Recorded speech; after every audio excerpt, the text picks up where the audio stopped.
तो वो बिल्कुल साफ़ निकले और कहीं से हमारा जो छत है नीचे की तरफ लटके नहीं और कहीं से कोई दिक्कत नहीं आए। तो शटरिंग में हम क्या बेसिक चीज़ें चेक कर सकते हैं, शटरिंग से रिलेटेड सभी जानकारी मैं आपको आज की इस वीडियो में देने की कोशिश करूँगा। उम्मीद करता हूँ आपको वीडियो पसंद आएगा, आप वीडियो को लास्ट तक ज़रूर देखें। दोस्तों ये है वह साइट जहां से अभी मैं आपको दिखाऊंगा कि स्लैब कास्टिंग से पहले हम शटरिंग को किस प्रकार से चेक कर सकते हैं। लेकिन उससे पहले मैं आपको अभी बताता हूं कि जो हम स्लैब कास्टिंग के लिए जो शटरिंग करवाते हैं वो मेनली 3 या 4 प्रकार से किया जाता है, जिसमें पहला जो होता है वो होता है बांस और फट्ठे से किया जाता है। और ये ज़्यादातर गाँव देहात के जो इलाके होते हैं जहाँ पर बाँस आसानी से मिल जाता है वहाँ पर बाँस और फट्ठे के द्वारा किया जाता है। उसके बाद जो आता है वह होता है बल्ली और फट्ठा और प्लाई का बोर्ड के मिलाकर जो शटरिंग किया जाता है। जो बल्ली होता है ये ज़्यादातर सफ़ेदे की लकड़ी की होता है और ये जो शहर में ज़्यादातर इसका यूज किया जाता है।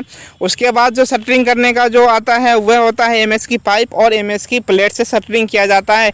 और एक होता है क्लैंप सिस्टम से किया जाता है। क्लैंप और एमएस की जो प्लेट होता है इन दोनों को मिलाकर और शटरिंग किया जाता है।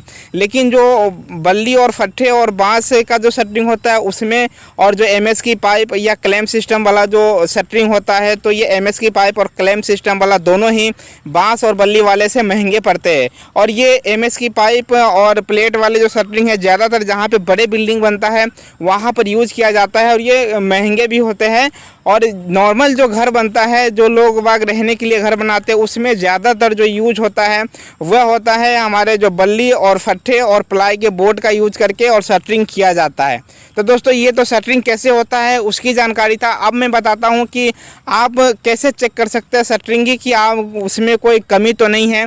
तो सबसे पहले आपको जो चेक करना है, जैसा कि आप यहाँ पे देख पा रहे हैं, ये जो शटरिंग किया गया हुआ इसमें आप देखिए ना तो फट्ठा है और ना बांस का यूज किया गया हुआ, इसमें जो है बल्ली और ऊपर में ये जो आप देख रहे हैं ये भी एक प्रकार का ये बल्ली ही है, लेकिन इसको आम भाषा में जो काम करने वाले वह इसको पल्लू बोलते हैं। ऊपर में ये जो आप लंबे लंबे देख रहे हैं ये पल्लू है और ये जो नीचे में जो ये इसमें लगाया गया है इसको बल्ली बोला जाता है। और ऊपर में प्लाई का ये जो है बोर्ड रखा गया हुआ है, इसमें फट्ठे नहीं लगा हुआ है।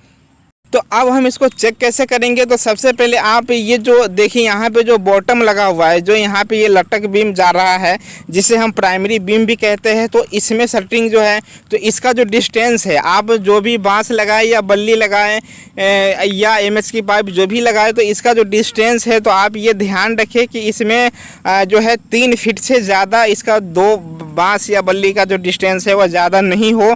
और उसके अलावा ये जो साइड में आप जो बल्ली देख रही है स्लैब का नीचे का जो बल्ली है तो इसको आप चाहे थोड़ा बढ़ा सकते हैं, 1 मीटर तक कर सकते हैं, कोई दिक्कत नहीं आता। दोस्तों ये मैं किसी आईएस कोड के हिसाब से नहीं बता रहा हूँ, ये मैं अपना पर्सनल अनुभव बता रहा हूँ जो कि मैंने काम किया है और अधिकतर साइट पर मैं देखता हूँ जिस प्रकार से शटरिंग हुआ रहता है वह मैं आपको बताने की कोशिश कर रहा हूँ। और दोस्तों मैं किसी को भी ये सिखाने की कोशिश नहीं कर रहा हूँ, मैं सिर्फ एक आइडिया के लिए ये वीडियो बना रहा हूँ जिससे कि लोग समझ सके।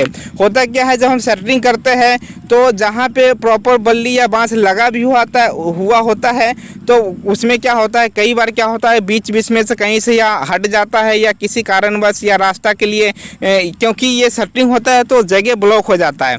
तो बाकी के लेबर अगर कुछ उसको ऊपर ले जाना होता है या सरिया बांधने के लिए कोई भी ऐसा काम होता है तो आने जाने में अगर किसी को दिक्कत होता है तो वो क्या करते हैं बीच बीच में कहीं कहीं से एक तो बल्ली या बांस हटा देते हैं जिससे कि वहाँ पे वो जगह खाली हो जाता है। तो आपको यही करना है कि आप ये चेक करें कि जैसे कि आप यहाँ पे देख रहे हैं एक एक में 3-3 बल्ली लगा हुआ है, तो अगर आप जहाँ पे शटरिंग हुआ रहेगा तो आपको अंदाज़ा मिल जाएगा कि यहाँ पे कोई निकला हुआ है या नहीं निकला हुआ है। तो कहीं से अगर वो निकला हुआ है तो आप पहले तो उसको वहाँ पे फिट करें, जो भी बल्ली लगाना है उसको लगाएं। उसके बाद जो है जो भी आपके बल्ली लगा हुआ है तो स्लैब कास्टिंग से पहले आप उन सभी बल्ली को चेक करें, प्रॉपरली सभी को चेक करें कि कहीं कोई लूज तो नहीं है, और अगर लूज है तो उसको अच्छे से जाम करें, फिक्स करें। क्योंकि जब ऊपर स्लैब कास्टिंग होता है तो जो कंक्रीट डाला जाता है तो जो डालने वाले जो लेबर होते हैं वो जो तसला में या जो भी उसमें कंक्रीट लेके आते हैं और वो सर पर से नीचे ध्राम से जब उस पर डालते हैं तो ध्राम से हमारे जो ऊपर जो छत होता है उस पर पड़ता है और वो सारा लोड जो है वो इसी बल्ली या बांस जो भी लगा रहता है उसके ऊपर आता है। तो आप इसको चेक करें, कहीं से अगर लूज है तो इसको फिक्स कर ले। ये जो आप जगह जगह इन बल्लियों को जाम करने के लिए, फिक्स करने के लिए जो ईंट का पाया देख रहे हैं, तो इनको बहुत सारे लोग कहेंगे कि ये चीज़ गलत है, ऐसा नहीं होना चाहिए। दोस्तों ऐसा होना तो नहीं चाहिए, लेकिन मैं इसको गलत नहीं मानता हूँ। क्यों नहीं मानता हूँ? होता क्या है, जब मान लीजिए हमारे घर की जो हाइट है, छत की हाइट है 11 फीट देना है, और वहाँ पे जो कॉन्ट्रैक्टर काम करवाते हैं या कोई मकान वाले खुद से काम करवाते हैं, तो वो बैक फिलिंग प्रॉपरली नहीं करवाते हैं। मान लीजिए जो डीपीसी हो गया, उसके बाद बैक फिलिंग करवाना है या कच्चा फर्श करवाना है, वो नहीं करते, बाद के चक्कर में छोड़ देते हैं कि सब एक साथ करवा लेंगे, कुछ पैसे की बचत हो जाएगा। तो वहाँ पर क्या होता है, जो छत की जो हाइट है वो 11 फीट की है, तो 11 फीट के हिसाब से जो बल्ली आ जाती है, और वहाँ पे गड्ढे वगैरह रहता है, तो इस हिसाब से वो बल्ली छोटा पड़ जाता है। तो वहाँ पर इस हिसाब से ये पाया लगाया जाता है। लेकिन ज़्यादा लंबे बड़े पाया नहीं लगाने चाहिए, इन चीज़ों को मैं भी मानता हूँ। लेकिन जो शटरिंग करते हैं उनकी अपनी परिस्थिति होती है, उस हिसाब से क्या वहाँ पे उपलब्ध होता है, और जो डिपेंड करता है मकान बनाने वाले के ऊपर भी और शटरिंग करने वाले के ऊपर भी। तो अगर पाया लगाने की बात है तो ज़्यादा से ज़्यादा 1 से 1.5 फीट तक पाया लगा सकते हैं, कोई दिक्कत नहीं है। इन बल्ली पर जो लोड आता है, वहाँ अगर आप 1 से 1.5 फीट तक पाया लगाते हैं तो उनका लोड झेलने के लिए सफिशिएंट होता है। 1 से 1.5 फीट आप पाया लगा सकते हैं, कोई दिक्कत नहीं है। बड़ा लगाएंगे ज़्यादा 2 या 3 फीट तक अगर पाया लगा दे तो ऊपर से जो कंक्रीट डलेगा तो ये हिलने लगता है, और ये मुमकिन है कि ये छूट भी जाएगा। तो अगर आपके पास अगर ये नहीं लगाए तो क्या कर सकते हैं, तो आप एक काम कर सकते हैं उसमें, जैसे कि आप जो फट्टे होते हैं उनको प्रॉपरली दोनों तरफ से आप उसमें कील मार के और बल्ली को बड़े कर सकते हैं। जैसा कि आप इसमें इस इमेज में देख पा रहे हैं, इन बल्ली में जो है फट्टे दोनों तरफ से मारा गया हुआ है। कई लोग क्या करते हैं, एक तरफ से फट्टे मार के और वो लगा देते हैं, तो वो ना करें आप। हालांकि वो भी सही होता है, कोई दिक्कत नहीं आता, लेकिन अगर आप दोनों तरफ से लगाएंगे तो इसकी सेफ्टी डबल हो जाएगी, और इसमें जो लोड आएगा वो प्रॉपरली इसका जो लोड है इसमें ट्रांसफ़र हो पाएगा। उसके बाद ये जो आप जगह देख पा रहे हैं, ये जगह जगह पे सुराग सा है, जो आप नीचे से ये दिख रहा होगा आपको।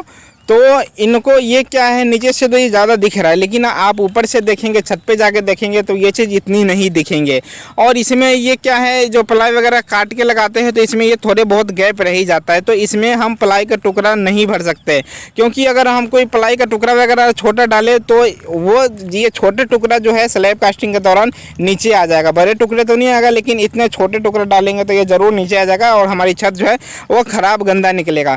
तो इसमें क्या करें, ये छोटे मोटे जो गैप है तो आप इस प्रकार से, जैसा कि आप इस इमेज में देख पा रहे हैं, तो ऐसे आपकी शटरिंग हो गया। तो आप सब प्रॉपरली जहाँ जहाँ आपकी जॉइंट है सभी पे इस प्रकार से टेप लगा दें, जिससे कि जब आप स्लैब की कास्टिंग हो तो इस ये जो सुराग है, ये जो जगह है जहाँ से बचा हुआ है, तो यहाँ से होकर आपकी कोई भी जो कंक्रीट है या जो सीमेंट का पानी वगैरह होता है वो नीचे नहीं जा पाए, और आपकी जो स्लैब है प्रॉपरली अच्छे निकले। तो आप ये टेप ज़रूर लगाएं।